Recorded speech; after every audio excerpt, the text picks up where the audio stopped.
Goeienaand.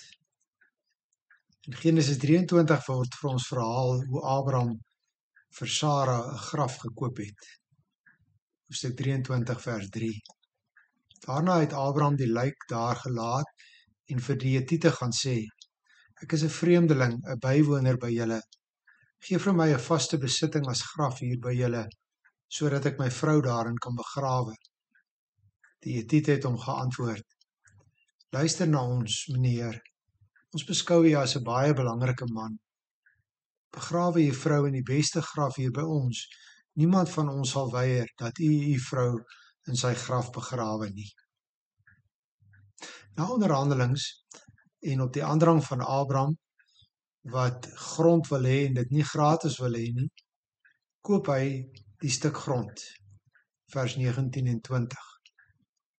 Daarna het Abraham sy vrou begrawe in die Makpela grot op die stuk grond, oos van Mamre. Dit is Hebron in Kanaan. So het die stuk grond met die grot daarop uit die hande van die Hetiete oorgegaan na Abraham as begraafplek wat aan hom behoort. Hierdie is 'n geloofsdaad van Abraham. Sy vertroue in die belofte van die Here dat die grond aan sy nageslag sal behoort, dring hom om 'n stukkie te koop. Die Here se belofte in Genesis 17 vers 8 is vir hom so werklikheid dat hy daarop aandring om grond te koop om Sara te begrawe. Die Here het immers gesê: Ek gee aan jou en jou nageslag die land wat jy as vreemdeling bewoon, die hele Kanaan as 'n blywende besitting. Ek sal hulle God wees. Met die koop van die grafgrond sit hy as ware 'n deposito neer van 'n volle som wat nog sal kom. Dis die eersteling van alles wat gaan volg. Hierdie land gaan aan sy nageslag behoort. Hoewel hy homself steeds as 'n vreemdeling en bywoner in die land beskou, koop hy 'n stuk eiendom waarin hy Sara begrawe. Hierna sal die stukkie grond as ware die terugkeerplek word van die volk van die Here. 'n Herinnering dat dit eendag aan hulle sal behoort. Abraham sal self hier begrawe word. 25:7. Ook Isak en Rebekka. Jakob dring in Egipte daarop aan dat hy daar moet begrawe word. 49 vers 30. En Josef kort voor sy dood gee opdrag dat sy liggaam na sy dood gebalsem en saam met die volk uit Egipte na Kanaan geneem moet word. 50 vers 25. Wat sit hier agter? Die geloof in die lewe na die dood. Geloof strek nie net tot by die dood nie.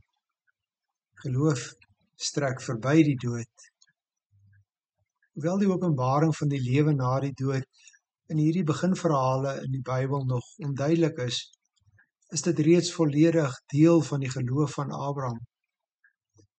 Ons vind iets hier van die saadjie van die geloof wat ontkiem en algaande in die openbaring van die Here duideliker sou word. Saadjie wat in Jesus Christus se opstanding se oopbreek en volledig sigbaar word. Wie in hom glo sal lewe al sterf hulle ook. Grafte sal oopgaan. Hierdie liggame van ons, weliswaar verheerlik, sal opstaan. Ons kan en ons moet hierdie geloofsverwagting hê. Ons moet in die omgang met ons en ons geliefdes se liggame na die dood ons geloof hierin hoorbaar en sigbaar verkondig. Die liggaam van die gelowige is nie 'n oorskot nie. Dit is so saad wat weggelê word en wat weer sal ontkiem. Paulus skryf daaroor in Tessalonisense en hy troos ons daarmee. 1 Tessalonisense 4 vers 16. Wanneer die bevel gegee word en die stem van die aartsengel en die trompet van God weer klink, sal die Here self uit die hemel neerdal. En allereers sal die wat in Christus gesterf het, uit die dood opstaan. Daarna sal ons wat nog lewe, saam met hulle op die wolke weggevoer word, die lig in, die Here tegemoet, en so sal ons altyd by die Here wees. Troos mekaar met hierdie woorde.